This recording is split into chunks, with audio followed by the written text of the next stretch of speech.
hello to everyone. First, let me to thanks Milica and Professor Vukotić to invite me to be part of this very important event in Montenegro.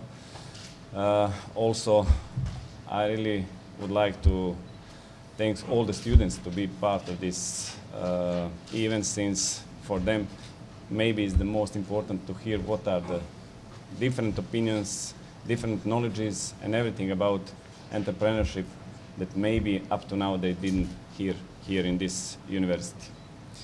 First of all, since I have 15 minutes of presentation, I will speak about my view of entrepreneurship, especially in my new capacities as the Minister of Education. I had the opportunity in last month or so to visit some schools and some other institutions of higher education and to discuss about entrepreneurship. A few days ago I had a meeting with the Croatian Minister of Entrepreneurship and Craft in his capacity as the chairman of the one leading institution of promotion of entrepreneurship in Southern Eastern Europe. And we spoke about entrepreneurship in Montenegro and developing idea of entrepreneurship in this region. Montenegro is a small country and with a very strong tradition in completely other way. But still, we managed to discuss about entrepreneurship and to develop and to spread entrepreneurship not just in higher education but also in primary and secondary school. And believe it or not, we achieved some goals. Our primary school, Veljko Dobršinović from Risan, is recognized as the best example in Southern Eastern Europe of promoting entrepreneurship in primary schools, and recognized as one of the 10 best schools in whole Europe who develop entrepreneurship in their education system in primary education, which is also a good example that even from the small countries, from the small bases, you can achieve goals if you strongly believe in it. Also, we have very good results in the first 3 years of this promotion of entrepreneurship education in the primary and secondary school, in the secondary school like gymnasium in Kotor, but also in some schools from Podgorica, from Nikšić, from Berane, etc. So these are the good examples what we achieved right now. But also not to speak about good things. Let's focus on the bad things and how to correct them and to make even more achievable in terms of entrepreneurship when we speak about entrepreneurship. And let's focus on higher education, since we are today in this institution of higher education in Montenegro. As we all knew that we can divide higher education institutions in like State University, UDG University, Mediterranean University and other faculties who are not organized in universities. But where we made mistake. We are a country who promote free market, and not just free market. We are open society, country with open borders, country who cannot close its borders because we are small and we know that we're gonna extinguish ourselves if we close our borders. But we made mistake in higher education and we need to admit it. And those who admit their mistakes, they are in a good way to correct them and to make higher education market available to everyone and to make a competition on a higher education market as best as possible. Those mistakes that we made in the past in the higher education free market, we saw them like mistakes, enemies. What is one of the topics today, entrepreneurship enemies, and I'm gonna speak a little bit what are the mistakes in our higher education market. We have a state university with about 21,000 students. Among those 21,000 students, we have 5.1, 5.2 students financed by the state. So it means that states think that we need 5.1 thousand students, which should be enough for our labor market, and especially divided by the studies, what state thinks. But aside of that, state university took almost 14, 15, 16,000 self-financed students and entered into the higher education market with, as a first goal, monopoly. What does it mean?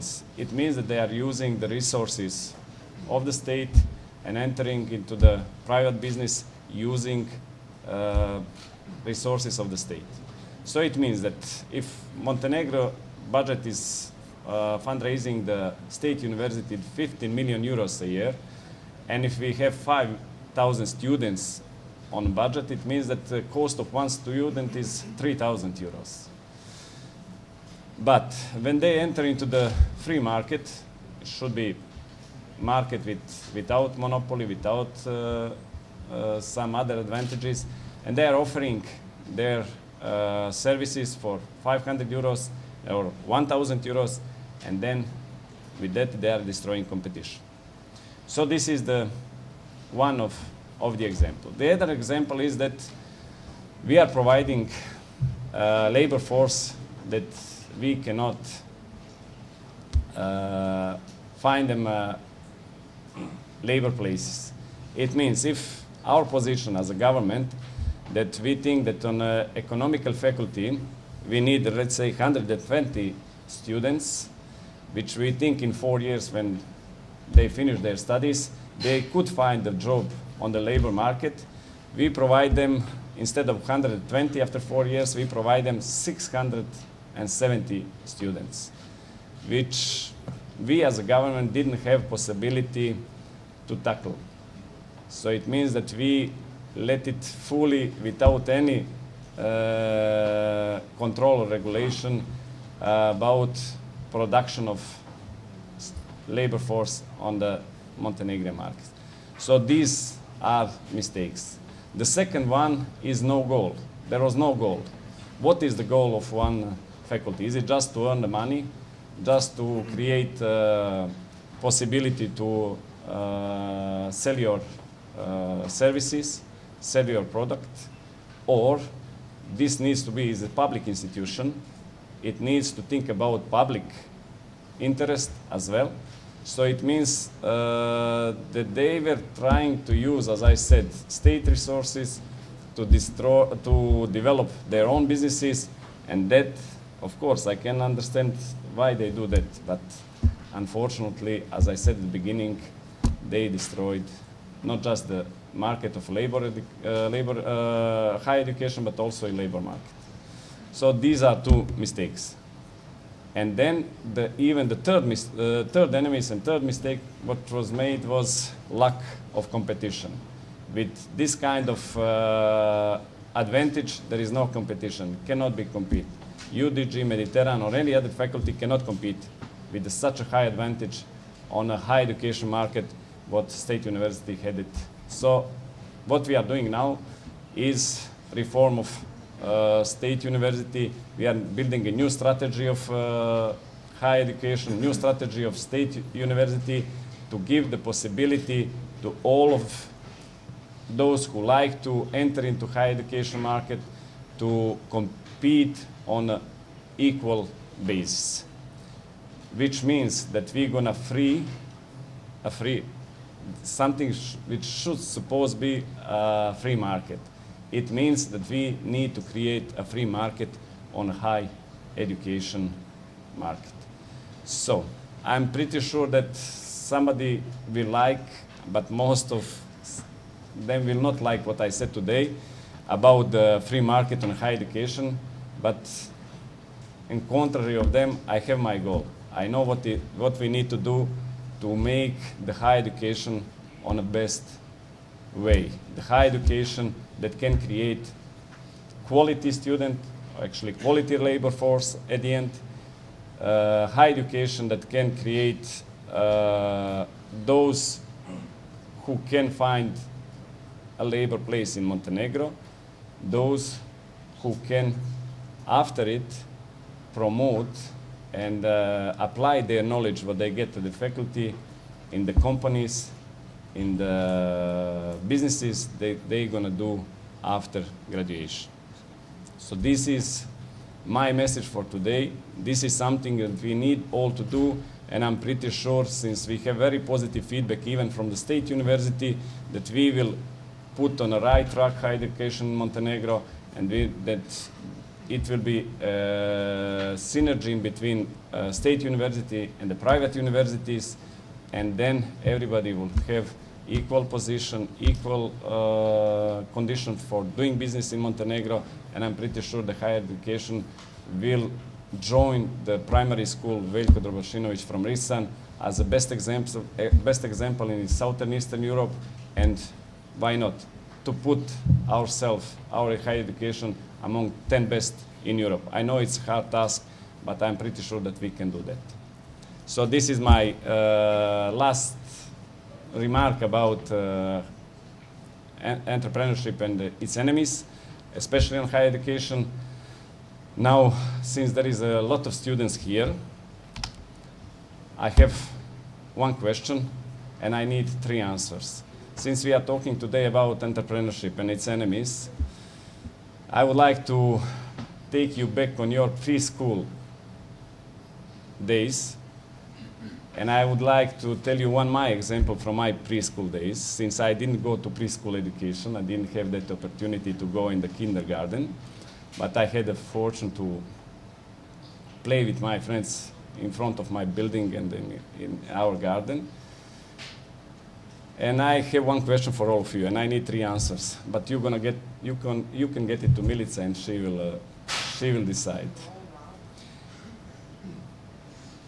If, let's say, I had one situation when I was 5-6 years old, and we played football in front of our building, and we hit the ball very hard, and she kicked the side mirror of one neighboring car, and it was broken. So there are 3 possibilities. 1, to run away. The second possibility, to admit that you did it to your neighbor and to be ready to take the consequences, what it is. Or to seek your father or mother and try them to protect you. So what it is, your decision. I have 3 awards for the best answers, our explanation.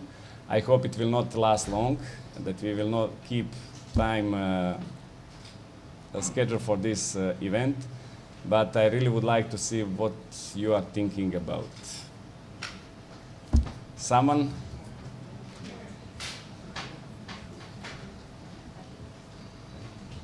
Or maybe some 4th answer. Good afternoon, I'm Daniel Likic, 3rd year student in the Faculty of International Economics, Finance and Business here at UDG.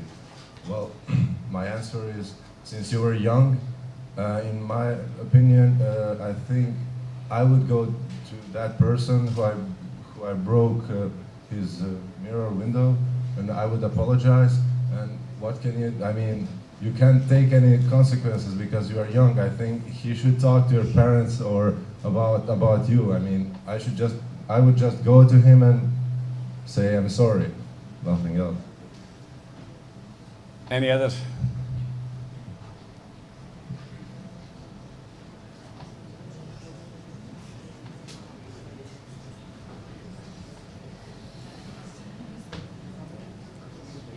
You have 5 seconds more to try to find an answer for it. Good morning, my name is Milica Bogavac. I'm a 3rd year of International Economics, Finance and Business. Now I will take responsibility for my actions, but for example, that was like 10 years ago, I will probably run away.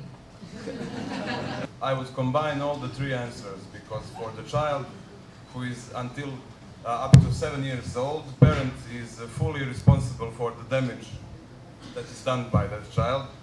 So I would admit to my parents that I broke the window of, let's say, an expensive car. They would know that they are responsible, so they would run away.